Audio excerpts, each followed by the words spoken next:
Fala, galera do Gestão FC, tudo bem com vocês? Estamos aqui para mais um episódio do nosso podcast que traz aquela linha de pensamento do professor Manuel Sérgio, que quem entende só de futebol, nada entende sobre futebol. E a gente aqui fala sobre carreiras, sobre trajetórias de pessoas que atuam no meio, fora das quatro linhas. E hoje eu tenho o privilégio de ter conosco aqui o Pedro Henriques, que é ex-vice-presidente do Bahia, teve um trabalho muito legal como CEO lá do Bahia, inclusive premiado por esse trabalho, e a gente vai hoje, descobrir um pouquinho dessa trajetória dele, e ele vai contar para a gente as experiências que ele teve ao longo da carreira. Pedro, como vai? Tudo bem? Olá, Orlando, todo mundo que acompanha o podcast, satisfação estar aqui com vocês, e obrigado pelo convite. Compartilhar essas experiências no futebol é sempre algo bacana e que acaba enriquecendo quem compartilha, na verdade. A ideia é essa mesmo, né? É inspirar pessoas. O futebol é um mercado que tem crescido cada vez mais. Eu sou meio velho, né, Pedro? Então eu sou daquela época ainda que não tinha, era só mato, que nem a gente fala aqui no Paraná, sabe? E então era somente dirigentes estatutários, praticamente, existiam poucos profissionais na época, lá atrás, e hoje a gente vê a coisa evoluindo, crescendo e aumentando o número de oportunidades, né? O que a gente acaba recebendo de mensagem do pessoal que quer, né, trabalhar com futebol, que gosta, que está buscando formação na área, e quando ouve as histórias, né, dos nossos convidados, acabam se inspirando ainda mais para correr atrás disso. E dentro disso, Pedro, vamos começar a contar um pouquinho da história, aí como que você começou, aonde que você foi, quais foram suas formações, suas experiências, conta um pouquinho para a gente aí. Olha, eu entrei no mundo do futebol, da gestão de futebol, na parte profissional, mas por acaso, para dizer a verdade, não era meu sonho, não tinha um plano, até porque era algo um tanto quanto intangível, né? Eu também cresci e vivi vendo apenas dirigentes estatutários e, na maioria dos clubes, num nicho, num cercado de muita política, de uma certa até aristocracia que impedia qualquer pessoa de fora desse meio de ingressar. Minha vida acadêmica sempre foi no direito. Eu sou advogado, bacharel em Direito, formado pela Universidade Federal da Bahia. Minhas pós-graduações todas são em Direito, Direito Civil, Direito Processual Civil. Mas eu, como quase todo brasileiro, sou apaixonado por futebol, tenho meu time do coração, que no caso é o Esporte Clube Bahia, e sempre acompanhei de perto as coisas que aconteciam no meu clube, e obviamente também no futebol brasileiro. O Bahia passou por um processo de intervenção judicial, o que eu costumo dizer para resumir a história, se quiserem depois a gente pode aprofundar, sabe o que aconteceu no Cruzeiro, que a gente viu no Fantástico? Aquilo aconteceu no Bahia antes, só que não passou em jornal nenhum. Mas foi descoberto, foi colocado na justiça, e a justiça destituiu toda a diretoria do clube, todo o conselho deliberativo, todo o conselho fiscal, nomeou um interventor, e esse interventor atualizou o estatuto e convocou novas eleições. Isso, Pedro? Isso foi em 2013. Uhum. Isso foi em 2013. Foi aí que eu tive a oportunidade de me tornar conselheiro do clube. E a partir daí eu comecei a realmente me inteirar um pouco mais do mundo do futebol, estudar, depois fiz o curso de gestão de futebol da CBF, fiz o curso de gestão técnica do futebol da Universidade de Futebol, né? E acabei sendo eleito vice-presidente do clube, estatutário, lá em 2014, dezembro de 2014, mas tem um asterisco aí, né, nesse estatutário. O Bahia, já quando fez essa modernização, por conta da intervenção, trouxe uma mudança. Na maioria dos clubes do futebol, existem inúmeros estatutários, né? Diretor, vice-presidente de marketing, vice-presidente de futebol, vice-presidente jurídico, que tem de vice é um... Pois é, e além disso, os estatutários, eles não têm que dar dedicação exclusiva e não são remunerados. Isso. Nessa modernização do Estatuto do Bahia, lá em 2013, reduziu os estatutários para apenas dois, o presidente e o vice-presidente geral. Os dois precisavam dar... Quem era o presidente na época, Pedro? Marcelo Santana. Marcelo Santana? Marcelo Santana. Uhum. Os dois, presidente e vice, têm que dar dedicação exclusiva e ser remunerados. Uhum. Então, já foi uma mudança bastante grande em relação ao panorama do futebol em geral naquela oportunidade. E aí fizemos o nosso mandato de 3 anos, foi um mandato razoavelmente bem sucedido. A gente tinha pego o clube rebaixado, entregamos o clube de volta na Série A, com a reconquista de boa parte do seu patrimônio já, com credibilidade. Enfim, montamos um time decente em 2017, um time que, por exemplo, estava com o Zé Rafael, que hoje está titular absoluto do Palmeiras. Uhum. Teve Mendonça, que está aí muito bem no Ceará, um dos artilheiros aí da competição, né, nesse ano. Enfim, e o principal claro que o principal para o torcedor sempre vai ser o campo, né? Mas para o gestor, é evidente, o objetivo final de um clube de futebol é ter o título, mas a gente vivia um período de absoluta falta de credibilidade, de falta de organização financeira, né? E por mais que se diga que qualquer negócio é básico, você pagar o salário em dia, você pagar os impostos, isso não existia, e ainda não existe em muitos clubes de futebol. E a gente conseguiu fazer isso, a gente conseguiu ficar em dia colocar o clube no Profut, pagar em dia todas as obrigações trabalhistas, os recolhimentos, FGTS, tudo direitinho. E aí entregamos o clube para a atual diretoria, que é a do Guilherme Belintani. Pouco tempo depois ele me convidou para retornar ao clube como diretor executivo, o CEO, né? Eu fiquei mais 2 anos no clube. Achei que minha missão já estava concluída. Ali por fevereiro de 2020 foi quando eu comuniquei a ele e a Vitor Ferraz, vice-presidente, minha intenção de me desligar do clube. E aí eu acabei pulando uma fogueira grande, porque um mês depois estourou a pandemia, né? Pois é isso que eu tava pensando aqui, eu falei, putz, um mês antes da pandemia. Um mês antes da pandemia. Eu avisei em fevereiro, fiquei mais um mês, que era para terminar alguns processos e tal. Saí, sei lá, foi anunciada a minha saída na primeira semana de março, na segunda, Caramba. fechou tudo. Então, acabei pulando uma fogueira por um lado, por outro foi bastante ruim, porque foram 5 anos praticamente seguidos no futebol, que é uma imersão absoluta, e assim, é uma preparação para quem é apaixonado, importante de se continuar, porque eu sempre advoguei na área empresarial, meu foco de atuação no direito. E aí você acaba se envolvendo bastante com gestão, vendo principalmente o que fazer e o que não fazer, mas não como gestor, né? A partir do momento que eu me tornei vice-presidente, e era uma gestão bastante compartilhada com o presidente, o Marcelo, eu não o conhecia, a gente se conheceu no processo eleitoral do Bahia, hoje nos tornamos grandes amigos, mas a gente teve nossas divergências, nossos perrengues, mas se criou uma relação de confiança que permitia um compartilhamento muito grande, porque veja, você administrar um clube com, na época, entre 200 e 300 funcionários, com orçamento de algumas dezenas de milhões, só com 2 membros eleitos, a gente estabeleceu uma diretoria enxuta, só de profissionais contratados e remunerados. A gente não, vamos ter aqui apenas 3 diretores, um diretor de futebol, um diretor para as áreas de marketing, que a gente chamava de mercado, que englobava o marketing, comercial, comunicação, para administrativo financeiro, e um diretor de futebol, que fica acima do futebol profissional e da base. Na época não tinha o feminino. E a gente foi no mercado, não foi buscar nenhum político, digamos assim, ninguém que nos apoiou na eleição. Na época a gente entendia que o clube podia evoluir muito na questão do quadro social. Fomos no mercado do futebol ver quem era o diretor de marketing que tinha o melhor respaldo nessa história de promoção de sócios, de acesso ao estádio e tal. Aí no Inter tinha um crescimento muito grande nos anos recentes, a gente foi lá e contratou o Jorge Avancini, que tinha sido diretor de marketing do Inter, o administrativo financeiro, que é uma coisa bem técnica, e aí não precisava, na nossa visão, ser efetivamente do meio do futebol. A gente trouxe um cara top aqui da Bahia, que era um dos donos da maior rede de ensino privado, ensino superior privado, que inclusive foi vendida depois para a multinacional norte-americana, que é o Marcelo Barros, um dos melhores profissionais que eu já tive o privilégio de trabalhar.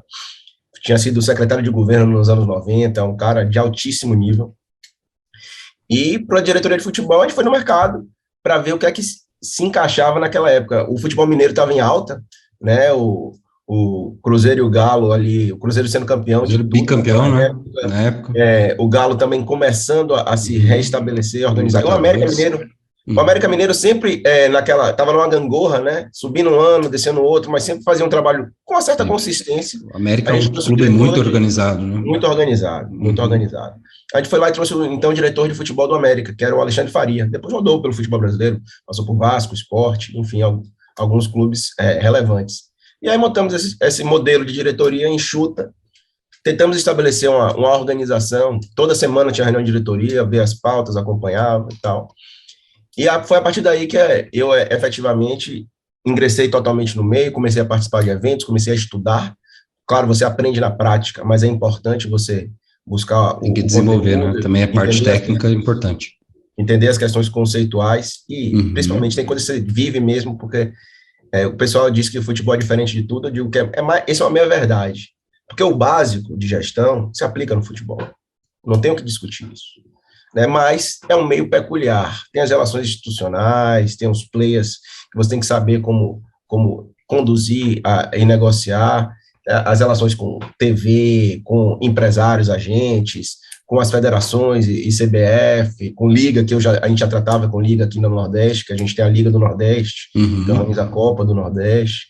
Enfim, aí foi um aprendizado constante, eu não tenho dúvida que em 2016 a gente já estava melhor que em 2015, em 2017 a mesma coisa, e, enfim, sempre buscando se aperfeiçoar, sempre buscando entender até um pouco mais de como as pessoas chegavam nesse meio, que é o que eu imagino que muita gente aqui tenta visualizar, porque é um mercado que está se tornando cada vez mais profissional, graças a Deus, felizmente.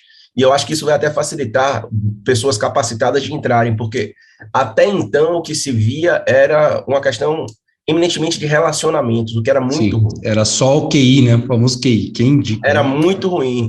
E aí a gente, para fazer as mudanças e buscar a profissionalização, a gente gerou muitas arestas no começo, especialmente, muitos ruídos, mas foi um processo que foi evoluindo ao longo do tempo. Pois é, diminuir drasticamente, assim, né, essa parte estatutária, como vocês fizeram, né, um grupo aí de 5, 6 pessoas, vocês colocarem pessoas profissionais de mercado, isso, na parte do conselho, do clube, isso causou muito ruído? Como é que foi a coisa? Não tenha dúvida. Olha, eu estou escrevendo, eu já escrevi um livro, já está na editora, deve ser lançado agora em setembro para outubro, que fala justamente sobre isso, eu acho que vai falar bem com esse público de que quer entrar no futebol, né? O conselho, eu não falei, eram 300 conselheiros, foram reduzidos para 100.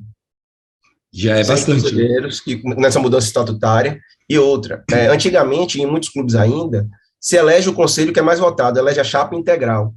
No Bahia, não. No Bahia, a eleição é proporcional. Se uma chapa do conselho teve 30% dos votos, ela vai fazer 30 cadeiras no conselho. Se ela teve 8, ela vai ter 8 cadeiras, porque se entende que isso aumenta a representatividade. Representatividade, isso mesmo. Isso é legal, conceitualmente é legal. Agora, como dirigente, eu vou te dizer, isso torna a vida política do dirigente um inferno. Mas faz parte do processo. Imagino. Então, se você quer uma democracia, ok, sim. Mas foram 3 anos de inferno político dentro do clube, na minha gestão, especialmente junto com o Marcelo, porque a gente foi eleito, o voto é direto do sócio, tá? Não é o voto do conselho, a gente foi eleito com 40 e poucos % dos votos. Eram várias candidaturas. E isso fez com que também a gente não tivesse a maioria do conselho deliberativo. Então, a nossa vida era um inferno. Chegou o ponto de Marcelo dizer, Pedro, quer saber de uma, quem vai tratar com o conselho é você, eu não vou me envolver mais nisso. E aí que aconteceu de eu desenvolver minha gastrite, de eu perder cabelo, né? Mas isso faz parte. Futebol cobra, né, Pedro? Não tenho fisicamente, mentalmente, mas eu perguntei justamente por isso, né, porque essa questão política, né, que envolve o conselho, que envolve, às vezes, muita vaidade, até muito mais do que o objetivo maior, né, do clube crescer, no caso, é uma dificuldade imensa que qualquer dirigente tem em lidar, né? Desculpa, não tenha dúvida, inclusive, para você começar a mudar e profissionalizar, imagina, assim, quando a gente entrou, a gente tinha alguns profissionais que trabalhavam no clube, pessoas qualificadas, mas abnegadas, né? Por exemplo, a gente tinha um diretor médico, não me lembro nem qual era a nomenclatura que se dava na época, se era o superintendente, um vice-presidente, que não estava mais previsto no estatuto, mas ele continuava trabalhando lá, sem cobrar, e era o chefe de todo o departamento. Então, assim, foi uma situação muito delicada a gente chamar esse profissional, que é um cara gabaritado no mercado, mas dizer, olha, doutor, a gente entende, a gente respeita a sua história, só que hoje não encaixa mais no modelo do Bahia, a gente tem um profissional abnegado. A gente não quer que você vá embora, não. Se você puder ficar, tem um horário. Não precisa ser todo dia, não, porque o departamento médico do clube de futebol tem o seu funcionamento peculiar. Mas a gente quer poder te remunerar e a gente quer poder ter uma carga horária mínima para a gente ter cobrança, né? Porque isso é o básico de gestão, né? Planejar, executar, acompanhar e, eventualmente, fazer as modificações, né? E, pô, se você não tem um responsável pela tarefa, como é que aí você cobra o resultado dessa E pessoa? aí o cara é estatutário, não recebe nada, então como é que você vai Já, eu cobrar, tenho né? que tocar minha vida, tenho minha clínica, Uhum. tenho meus trabalhos no hospital, como é que eu faço? Né? E aí, para você romper esse ciclo, é difícil, porque isso está impregnado há muitos anos. Né? O que você ouve quando você tenta começar a mudar as práticas no futebol mas sempre foi assim. Essa é a Né? frase que mais me irrita no Essa futebol, frase é a cara. que eu mais ouvi, está lá no, É. deve ser o primeiro capítulo do livro lá, sempre foi Uhum. assim. Sempre foi Né? E assim, aí, né? e outra coisa que a gente ouvia bastante, a gente foi eleito muito jovem. Marcelo tinha 33 anos, eu tinha 29 quando a gente foi eleito. Caramba. Novo É, mesmo, novo mesmo. e aí a gente ouvia esses meninos querem inventar roda. Uhum. Né? E aí, enfim, Cara, muda o estado, muda o CNPJ, a conversa é sempre a mesma. Ou sempre entendeu? foi assim. Esses E aí, quando moleques as aí coisas vão querem mal, a gente inventar vira moda. estagiário. Né? É, é. Quando Mas vai bem, não, são arrojados, mas quando vai mal, são estagiários. é isso aí. Mas aí tá, vocês montaram uma equipe, então, mais profissional ali, né? E, como você falou, reuniões semanais, enfim, trabalho em equipe mesmo. E quais foram as primeiras medidas? Porque eu lembro que vocês tiveram várias questões, assim, de vanguarda até no futebol, né? Algumas iniciativas muito bacanas. Conta alguma delas pra gente. Olha, foram dois momentos. Esse primeiro mandato, dezembro de 14 a dezembro de 17, depois teve o retorno como diretor executivo na gestão atual de Guilherme Benitani. Eu diria que as inovações que tiveram mais impacto externo vieram já no mandato de Guilherme. Por quê? O próprio Esse Guilherme tipo, fala. sanear primeiro, né? Para depois Exato, o começar a próprio fazer. Guilherme fala que aquela primeira gestão de Marcelo, liderado por Marcelo, que eu fiz parte, foi uma gestão de recuperar a dignidade, digamos assim. Né? E a segunda, o mandato dele seria um momento de alavancagem. Né? E, por exemplo, uma coisa que foi pequena, mas que eu acho que tem uma relevância muito grande, especialmente diante do aspecto social que o futebol tem no nosso país, né, e conosco. Uma das primeiras ações da atual diretoria do Bahia foi criar um programa chamado Dignidade aos Ídolos. É um programa que estabelece, junto com o Conselho Deliberativo, para ex-jogadores, ex-treinadores, pessoas que têm uma história dentro do clube, Puta, que legal, cara. que passam por situações mais delicadas financeiramente, que não conseguem pagar seus remédios, seu aluguel, etc. e tal, estabelece uma ajuda de 1 a 4 salários mínimos, salvo engano, para ex-atletas, né? Passa por uma comissão de avaliação, se essa pessoa realmente tem uma história no clube. Eu não me lembro de ter tido algum Mas caso assim que negado. iniciativa bacana, porque É, eu tenho uma crítica muito severa, né, ao brasileiro como um todo, que a gente cultiva muito pouco os nossos ídolos, né, esquece muito, e no futebol você cruza volta e meia com gente aí que foi muito importante, né, dentro da história de clubes aí, e que hoje passa dificuldade e depende de ajuda externa, de outros ex-atletas, muitas vezes, né, de pessoas, exatamente. muito legal, cara, que Esse é um programa bacana. que eu acho muito, muito bacana, e é melhor, na minha concepção, do que você manter um ex-jogador empregado no clube Sim. para dar alguma ajuda mínima, sem que ele efetivamente tenha a condição técnica de dar uma contraprestação. É melhor você reconhecer a história dele, prestar um auxílio. Claro, se tiver capacidade técnica de contribuir, se um ex-atleta puder ser um olheiro, ou eventualmente se capacitar para ser um treinador, Sim. né? Isso é bacana, porque gera uma identidade e gera uma visibilidade de um garoto da base que conhece um ex-atleta, vê que está ali e tem alguém para se mirar. Isso é bacana. Mas se esse profissional não tem a capacidade técnica de contribuir, ele precisa ser auxiliado de outra forma. Isso que acontece muito no futebol, né? Se mantém muita gente em cargos por gratidão, por história, por já estar lá, e às vezes essas pessoas não têm a capacidade, não entrega, e isso prejudica o próprio clube, né? E isso, quando você vai fazer um choque de gestão, igual vocês fizeram, né, acaba criando um ruído muito grande, né? Porque Muito grande. como que vai mandar embora o tiozinho que faz 35 anos que está aqui? Exatamente. A gente passou Né? por isso, algumas situações, infelizmente. Quando você está na gestão, né, as decisões não são por amor, né? E sim, né, Não, sem com mais de dúvida. lógica, né? Por exemplo, é um caso que aconteceu recentemente no futebol brasileiro, que eu achei interessante. O Cruzeiro vai bem, né? Todo mundo falando bem da SAF, mas há alguns meses quando houve a não renovação de Fábio, Do Fábio. Uhum. né?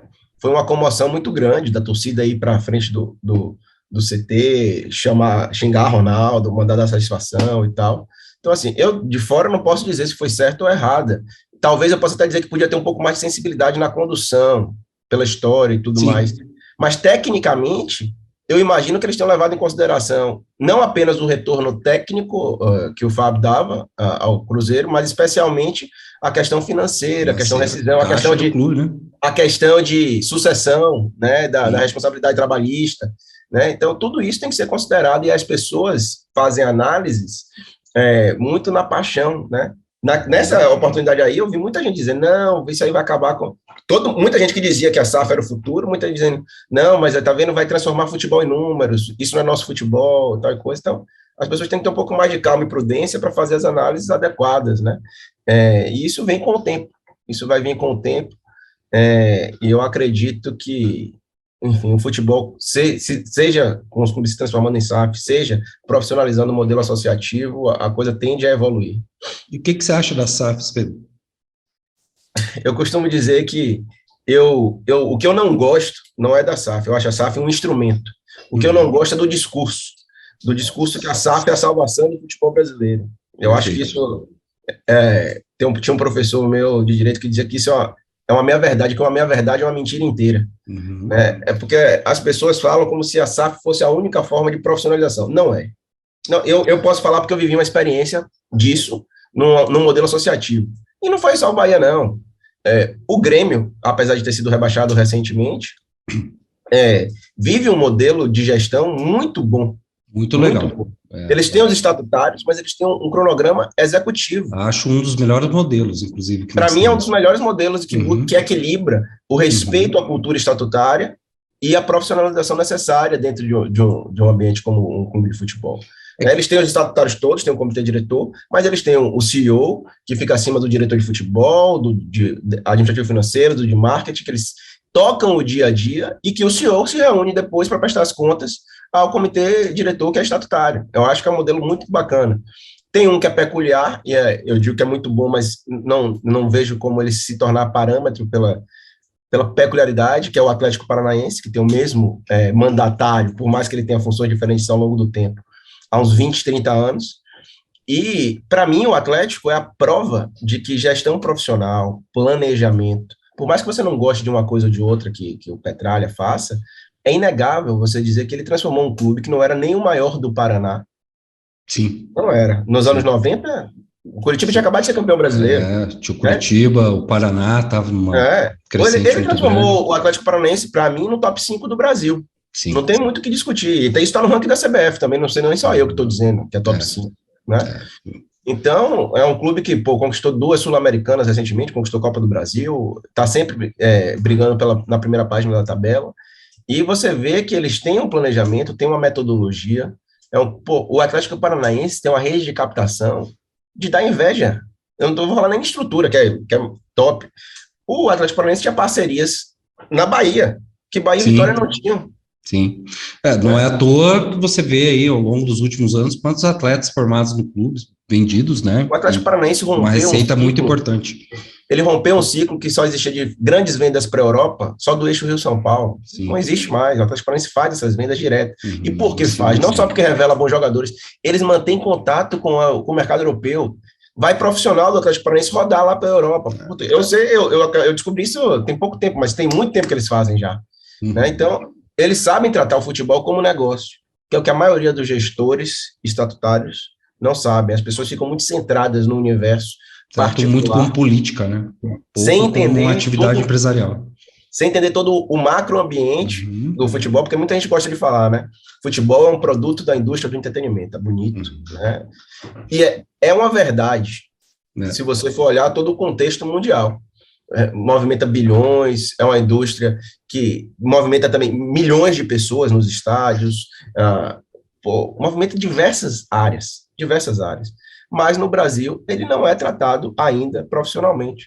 Né? Aí fala da liga, fala de uma série de coisas, eu sou muito cético, me tornei muito cético com esses meus anos no futebol. Eu torço para essa evolução, mas a grande realidade é que os gestores de futebol, e aí você passando essa avaliação para os clubes, cada clube está naquela linha do farinha pouca, meu pirão primeiro.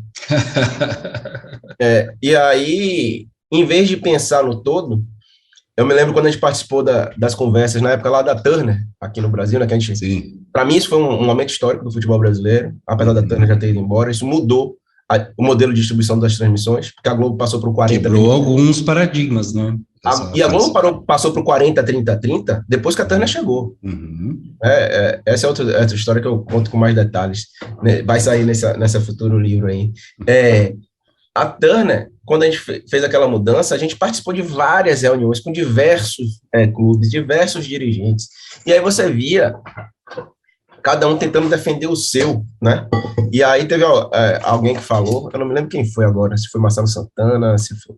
Enfim, se foi o Petralha, eu acho que agora me fugiu, falou, gente, está todo mundo pensando em ter o maior pedaço, o maior cupcake. Eu quero que meu cupcake seja maior que o seu. Não é mais fácil a gente fazer um bolo que seja enorme e que a fatia desse bolo que a gente pega seja maior do que qualquer um desses cupcakes? Né? As pessoas não têm essa visão. Tanto que a liga e a discussão só é direitos de transmissão.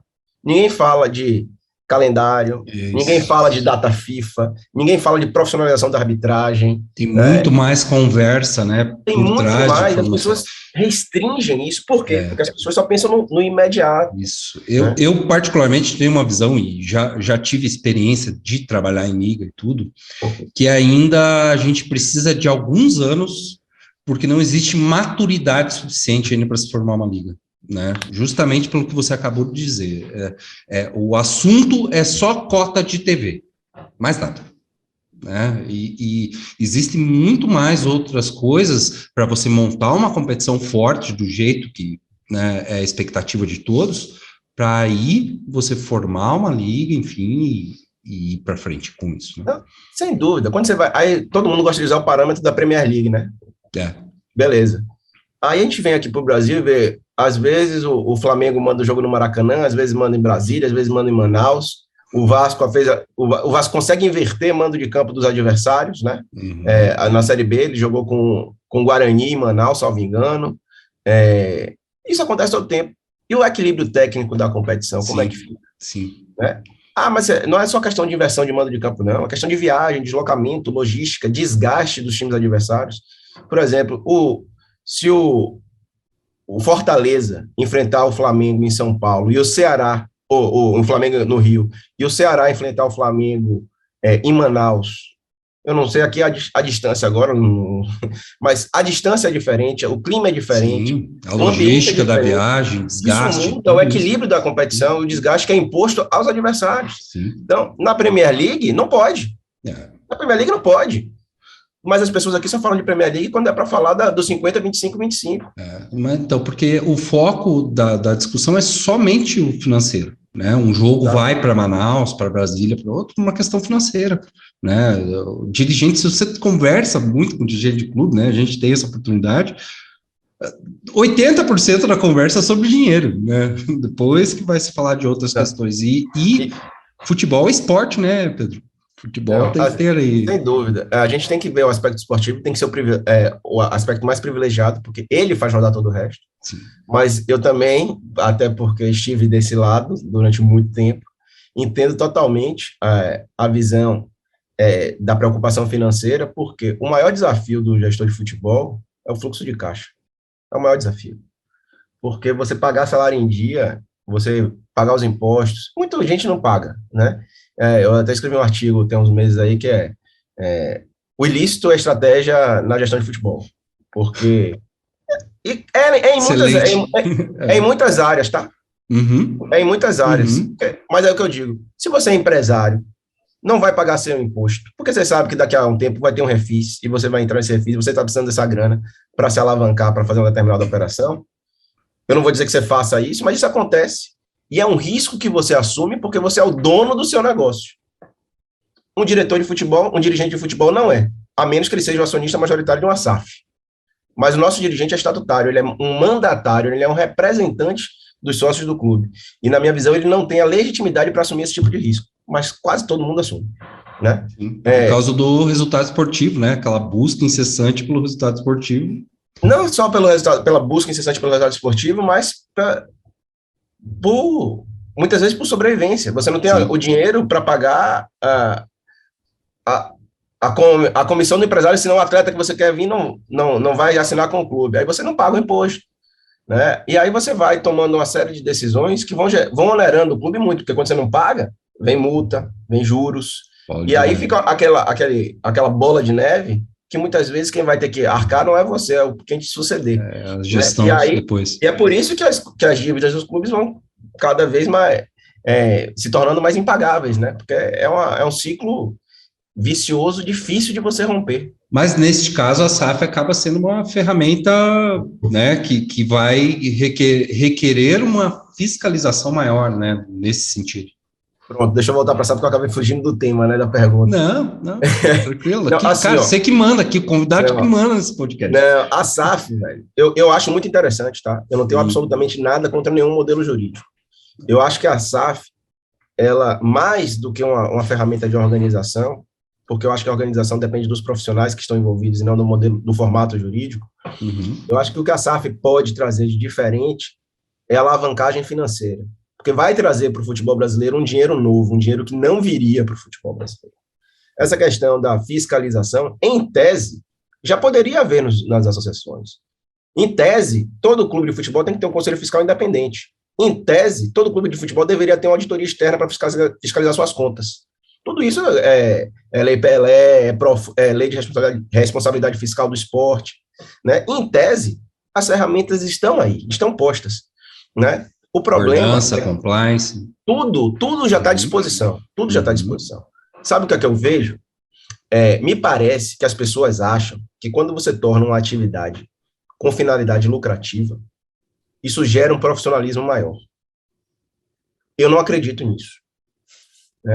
Eu acho que os maiores escândalos que a gente viu nesse país envolviam grandes empresas, grandes sociedades anônimas, inclusive. Né? Então, desmando, falta de organização, falta de governança, corrupção, pode existir tanto em associações quanto em empresas. O que eu acho realmente que traz de novidade é a questão do investimento externo, e dinheiro faz total diferença. Também acredito que a possibilidade mais clara agora de recuperação judicial, embora já tivesse algumas mudanças, o Figueirense já tivesse conseguido uma decisão antes da lei, tal, a lei de SAF acaba com essa discussão, né? Já havia algumas questões, mas assim, com a insegurança jurídica grande, agora não, com a SAF, o clube que se tornar vai poder fazer a recuperação judicial, que é um mecanismo que é interessante em determinadas circunstâncias. As pessoas só pensam no lado positivo também, tem um lado negativo, que se você não cumprir o plano, você vai à falência. Mas é um recurso, a grande vantagem, porque o clube pode ser empresa desde a lei Zico, não é nem da lei Pelé que todo mundo fala, o clube pode ser empresa há muito tempo. Tá? A grande dificuldade do clube se tornar empresa, na minha visão, é a carga tributária. Tributação, né? Por quê? Porque as associações, elas têm uma série de isenções fiscais. Imposto de renda, contribuição social sobre o lucro. O próprio INSS é reduzido. Exato, né? Uma série de circunstâncias. E aí, quando você saía de uma carga tributária muito baixa de associação para se tornar empresa, de um ambiente, como eu falei, o maior desafio é o fluxo de caixa, é proibitivo. O cara não vai sair, pegar uma carga tributária 20% maior para se tornar empresa. Sem ter a lei claro. Zico não deu certo justamente por isso, né? Porque a tributação era delimitada, se não me engano. Exato, era um negócio, assim, o nosso país tem uma carga tributária ridícula, já começa por aí, né? Mas, enfim. E aí, quando você faz a lei de SAF com a carga tributária diferenciada, e que vai crescer só com o tempo, só vai incluir venda de atleta e tal, depois, então, torna uma mudança muito mais factível, torna essa busca por profissionalização muito mais interessante. E aí o aspecto que eu vislumbro, além do dinheiro, além da recuperação da possibilidade de recuperação judicial, é algo que eu vejo como fundamental para o crescimento das instituições, que é a estabilidade de gestão. Os mandatos nos clubes de futebol são de 2 ou 3 anos, com uma renovação normalmente. O máximo 4, né, por lei. Quando você tem uma uma ruptura, pode ser que mude completamente a linha que estava sendo adotada. Então, como é que você faz um planejamento estratégico, um planejamento de longo prazo, sem você ter uma estabilidade de modelo de trabalho? Isso é muito difícil. Em tese, é muito mais fácil você ter estabilidade numa SAF, porque o acionista vai comprar, ninguém vai comprar para não ter controle, vai nomear os seus gestores e tende a continuar aí por muitos anos. Continuidade da equipe, inclusive, né? E Essa, na minha visão, é a grande diferença. Claro que existem exceções. Eu não vou, existem exceções dos dois lados. Existem associações que têm estabilidade, como o próprio Atlético Paranaense. Existem SAFs que não têm tanta estabilidade, que vêm vendendo, né? Mas, via de regra, o normal é uma SAF ter muito mais estabilidade, e, para mim, esse é o grande diferencial. Concordo contigo. Acho que é importante como ferramenta para esse pagamento de dívidas, né? Porque isso são raríssimas exceções, né? De clubes que não estão com dívidas e dívidas gigantes, né? No futebol. O próprio Botafogo aí era um passivo absurdo, né? E hoje você vê aí o clube dando sinais, né? De recuperação, que é importante. Mas concordo contigo em tudo que você disse, que a pessoa jurídica em si, ela é secundária perto de você ter realmente uma gestão, né, séria, profissional, com objetivos e com continuidade, né, cara? Você tocou num ponto muito importante, porque essa questão política de mudar a gestão e daí você muda a diretoria inteira, é igual a prefeitura, né, governo do estado, é muito parecido, né?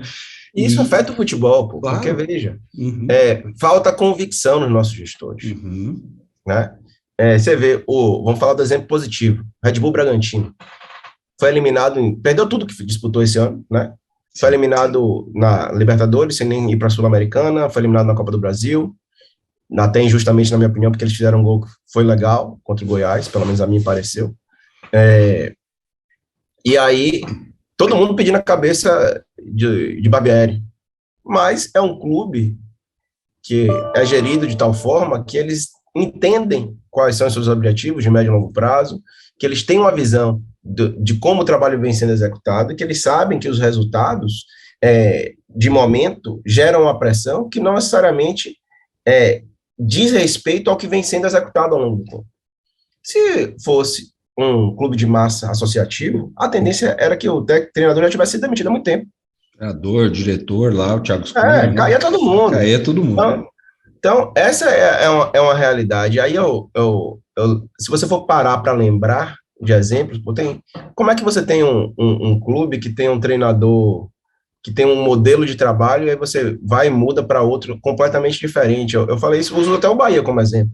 O Bahia tinha um Roger Machado, aí foi para Dado Cavalcante, que é similar, e aí de repente vem Mano Menezes, que é completamente diferente. Eu não estou dizendo que um é melhor ou pior, mas estou falando de estilo, de proposta. De jogo são muito diferentes. Né? É muito diferente. Você não pode... Se não faz sentido, o mesmo elenco foi formado para fazer uma coisa, com características específicas para fazer uma coisa, servir a outro treinador pela mera... Mas isso é o que acontece no futebol desde sempre, né? É o que a gente está acostumado a ver. Agora a gente começa a perceber alguns clubes modificando um pouco essa linha, né?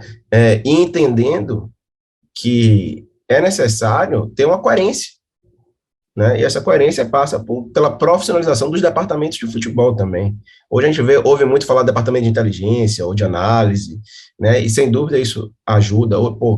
Hoje tem startups que fazem análise de dados que parece o antigo futebol manager, né? Você vê os jogadores todos destrinchados, com assistência e tal. Então, isso é muito interessante, porque, em tese, são ferramentas para diminuir a margem de erro na tomada de decisão. Margem de erro, isso mesmo. Né? Não tem como garantir sucesso, mas você diminui um pouco a margem de erro. Você tem quanto mais informação você tem, menor a chance de você errar. Né? Melhores são suas decisões, né? Só que aí eu vou para o outro lado, né? Porque desde que eu saí do Bahia, que eu fui vice-presidente, diretor executivo, hoje eu sou sócio de uma startup que faz consultoria na área,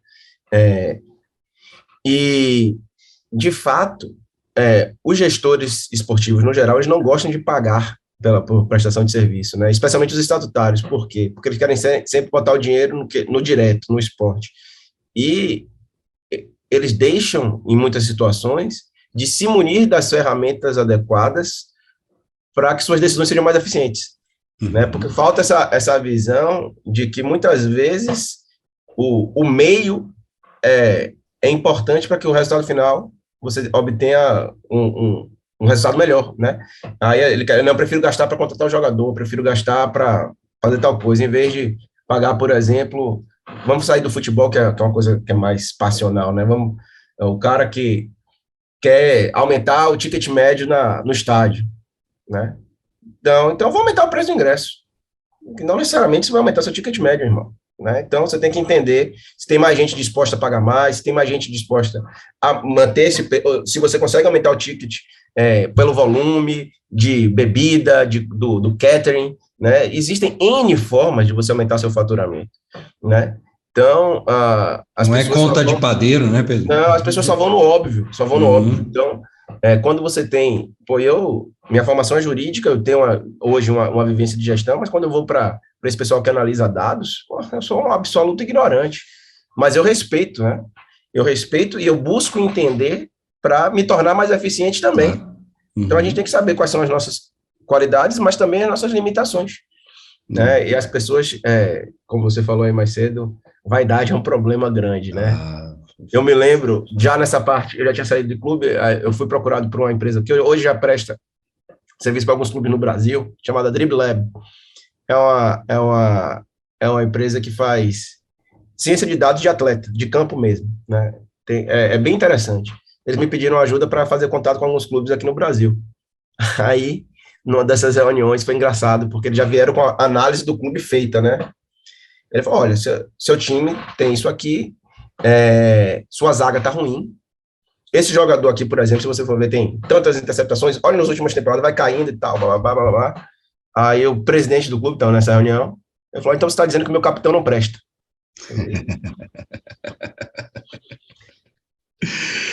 Já era. Acabou a reunião.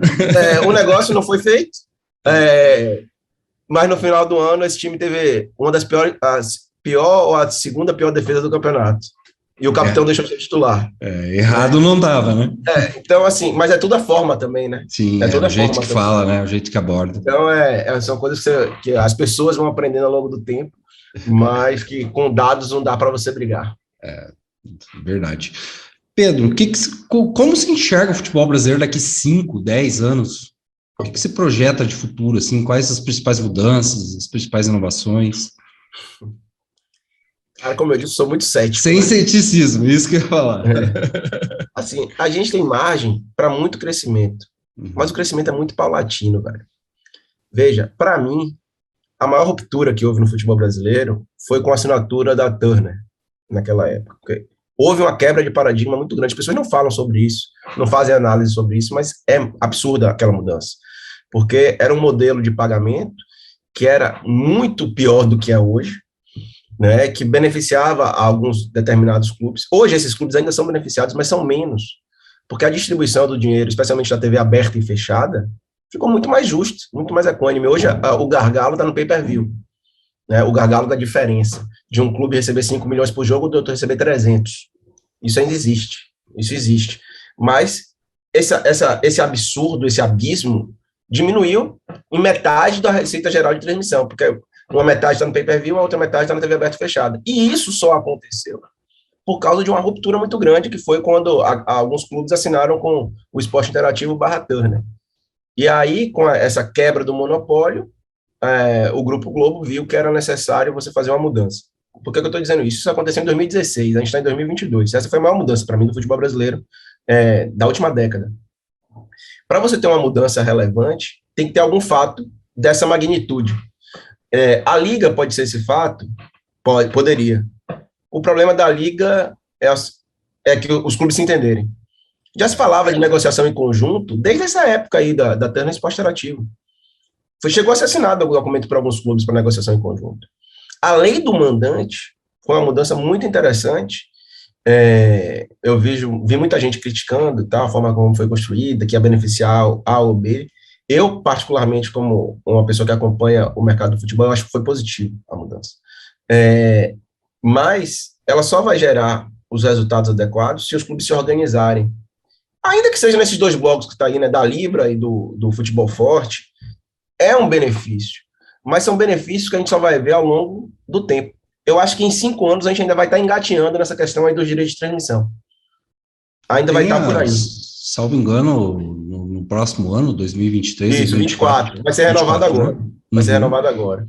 É 18 a 24, os últimos contratos. Então, ano que vem, certamente, vai ser um ano de grande negociação por esses blocos. Eu não vejo hoje uma reunião desses blocos pelas divergências que existem, pelas questões todas. Espero estar errado. CBF, federações, não vai mudar nada na minha visão, com todo respeito a quem pensa diferente. Eu conheço bem o presidente da Confederação Brasileira de Futebol. Ele foi presidente da Federação Baiana por algumas décadas. Então, assim, eu não vejo a CBF mudar tanto o seu estilo. Ela está sendo inteligente, sabendo dialogar melhor com o ambiente, tendo mais habilidade, entendendo a sociedade em que ela está inserida e a exposição que a gente vive hoje nesse mundo de redes sociais e de interatividade constante. Então, ele está sabendo se adaptar bem a essa realidade, mas... Com as próprias federações, com os clubes, eu acho que a comunicação melhorou, e melhorou muito, viu? Sim, sem Foi dúvida. pouco, não.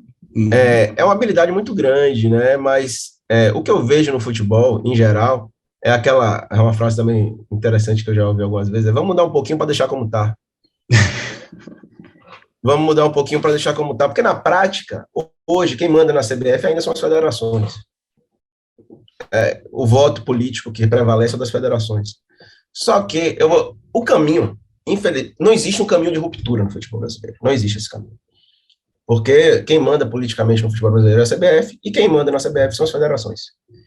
Então, é um ciclo que estava gerando uma estabilidade grande, porque quem estava comandando a CBF tinha algumas brigas com as federações. Para mim é isso. E aí, para você ter um caminho de evolução, eu olho muito, por exemplo, da Liga do Nordeste. Claro que numa esfera muito menor do que o futebol brasileiro como um todo, tanto financeiramente quanto em termos de alcance, mas é um exemplo que essas pessoas envolvidas na criação da Liga deviam olhar, porque, veja, a Copa do Nordeste sempre foi pouco interessante para as federações locais. Por quê? Porque elas acabavam com os campeonatos estaduais. Elas tiravam interesse, concorriam em datas, né, e eram muito mais valorizadas financeiramente, né? E aí, quando a Liga do Nordeste foi uma briga, tá, com a CBF, foi uma briga judicial, só voltou por um acordo na justiça, porque a CBF ia ser condenada a pagar algumas dezenas de milhões. Essa história é interessante também. E aí, o que é que a Liga do Nordeste fez? Chamou os presidentes das federações. Vem cá, vamos conversar. Vamos fazer de uma forma que seja bom para todo mundo. Quantas datas vocês podem ceder? Vamos tentar colocar os grandes para participar eventualmente de menos datas, ou aqui ou ali, e vamos fazer o seguinte, vamos dar uma parte do borderô para as federações dessa Copa do Nordeste, né? Porque, infelizmente, no Brasil, as coisas só andam quando você entra em conformidade. Até para mudar, você precisava não brigar com quem estava detendo o controle daquela situação. Então, é uma mudança paulatina. Para você romper de vez, tinha que acontecer algo como aconteceu no Bahia. Tem uma intervenção judicial. Aí você pegou, mandou todo mundo embora, rasga os estatutos velhos que não prestam, cria um estatuto novo e começa... tanto que o pessoal brinca que o Bahia foi refundado com a intervenção, né? Inclusive agora, no último dia 11 de junho, foi inaugurado um museu do Bahia bem bacana, bem bonito, que tem um quadro lá da linha do tempo da democratização do Bahia, que é realmente uma mudança de chave na evolução do clube nas últimas décadas. E aí, como no futebol brasileiro você não consegue vislumbrar essa mudança, você vai viver de alterações pontuais. E de alterações pontuais que são provocadas por articulações. A lei do mandante foi uma articulação que começou com a MP, chamada de MP do Flamengo, por causa de uma briga pontual. Todo mundo sabe disso, não precisa dizer. A SAF começou por uma questão pontual, todo mundo sabe também. Não foi uma SAF pensando no futebol brasileiro. Estava pensando no problema de determinado clube, porque as pessoas queriam que pudesse ter empresa para poder viabilizar. E aí depois amplia.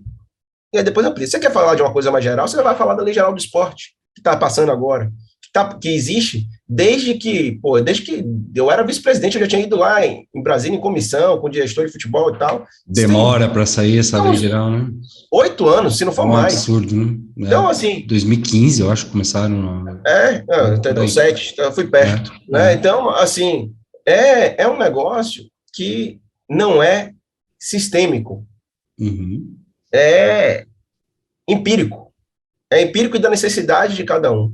Quando a gente tiver, de fato, alguém que pense o futebol brasileiro como produto e queira desenvolver o negócio sem pensar nos interesses particulares de clube A, B ou C, aí a gente vai conseguir começar a evoluir. Isso viria com a Liga? Viria. Eu não vejo hoje o despreendimento dos dirigentes esportivos, seja de CBF, seja de clube de futebol, e nesse caso, principalmente, eu falo de clube de futebol, para abrir mão do poder. Sim, do poder de decidir, abrir mão da caneta.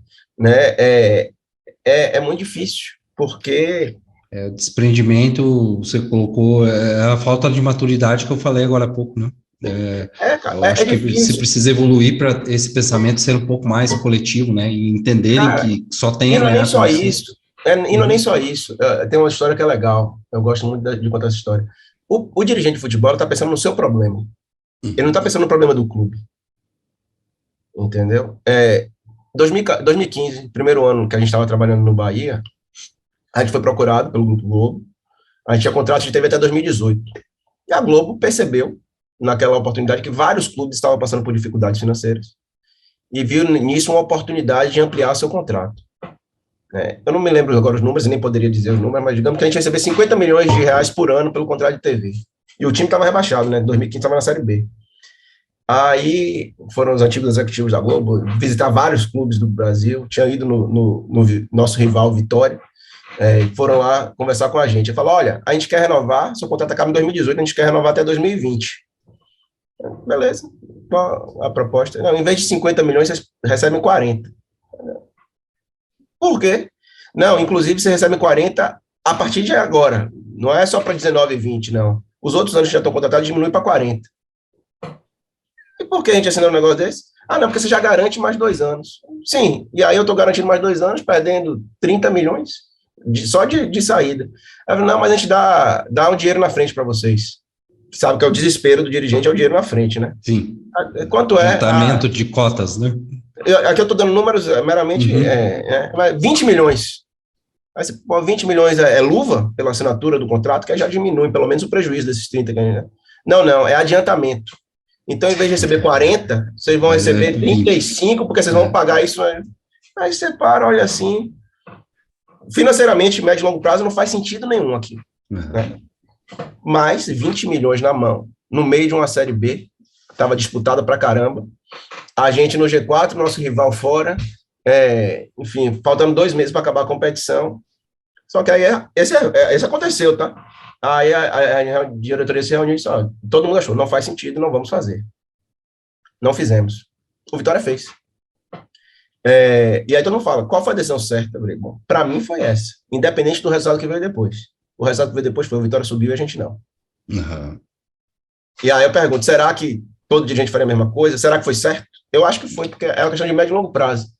Aí depois o que aconteceu? O Bahia se estabilizou, fez um contrato muito melhor, com essas brigas que teve Globo e Turner, subiu, se manteve bem na Série A durante muitos anos, infelizmente caiu agora, mas por outros fatores, mas conseguiu ter uma estabilidade no planejamento de crescimento administrativo financeiro. Mas aí eu sempre faço as provocações. Será que se esse ano aí fosse um ano eleitoral, a decisão seria a mesma? Sim, porque daí o resultado esportivo influencia muito, né, na eleição. Será que qualquer dirigente tomaria a mesma decisão? Sabendo, mas não é só simplesmente dizer, médio e longo prazo é melhor. Não, você tem que pensar o seguinte também. Se eu subir agora, eu não tenho prejuízo de direito de transmissão. Se eu continuar na Série B, meu direito de transmissão cai, naquela época, 25%. Tem que fazer todas essas contas. As pessoas só vão no certo e errado sem entrar no detalhe e na minúcia. Né? Então, tem muita conta para fazer aí. E, mais do que muita conta, eu acho que tem muito conceito. né? Tem o entendimento de que o pensamento do gestor do clube tem que ser aquele de deixar o clube melhor do que você pegou e preparar para que o seu sucessor, ele tenha a capacidade de fazer mais do que você fez. Cultura organizacional, né? Se criar Infelizmente, essa isso não cultura. acontece na maioria dos casos no futebol. Uhum. Mas essa é a lógica, porque senão você vai ter criação de salvadores da pátria, de grandes dirigentes, daqueles caras que são adorados, que conquistam o título em vida do clube e deixa o pepino para o próximo. Aí pensa, o próximo. Não, não é o próximo, é o clube. Quem vai pagar é o clube. É a pessoa E para mim, jurídica. um grande exemplo disso é o Cruzeiro. Sim. O grande exemplo disso é o Cruzeiro, porque tá claro, escancarado, gritando para todo mundo ver, né? O Cruzeiro foi bicampeão da Copa do Brasil com times que ele não tinha capacidade de ter. Aí eu me pergunto, hoje virou SAF, provavelmente suba agora no final do ano e tal, mas passou 3 anos na Série B. Aí eu me perguntava, 2021, será? Eu realmente não sei a resposta. Será que o torcedor do Cruzeiro preferia ser bicampeão da Copa do Brasil a esse custo? Ou não ter vencido esses títulos e não ter sido rebaixado, não ter sido exposto e humilhado, como foi no Fantástico, né? Não passar por essa situação vexatória e ser um clube que passasse uns 2, 3 anos sem grandes conquistas, mas com equilíbrio e depois crescesse de uma forma sustentável. Eu não sei, porque é uma questão de passionalidade. Então, se for o torcedor, eu não sei se a resposta não seria, olha, eu não sei. Foi legal ganhar a Copa do Brasil. Assim, não, pô, quem não quer, né? O que vale para o diretor esportivo, não importa se você equacionou as contas, não importa se você pagou os impostos, o que importa é faixa no peito e taça na prateleira. Você só vai ser bom se tiver isso, certo? Perfeito. Só que não importa, nada demais importa, nada demais importa. Só que o gestor, quem se predispõe a estar nessa posição, na minha visão, ele tem que saber que ele pode até ser mal julgado pelos torcedores, porque o que ele tem que se preocupar é com a continuidade e o sucesso do clube no médio e longo prazo. Só que isso é muito difícil, especialmente se você é estatutário, porque isso depende do voto do torcedor. É isso aí. Pedro, muito legal a conversa, cara, muito bacana mesmo.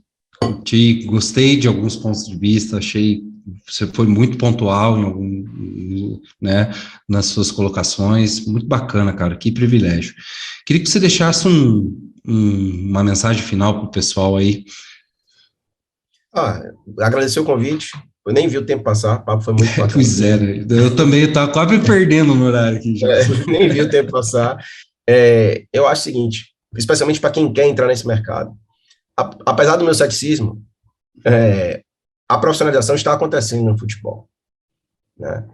Você quer entrar nesse mercado? Estude, busque se especializar, siga os clubes e os profissionais que você tem como referência no LinkedIn, que é a rede profissional mais relevante hoje. Às vezes tem anúncios de função lá, né?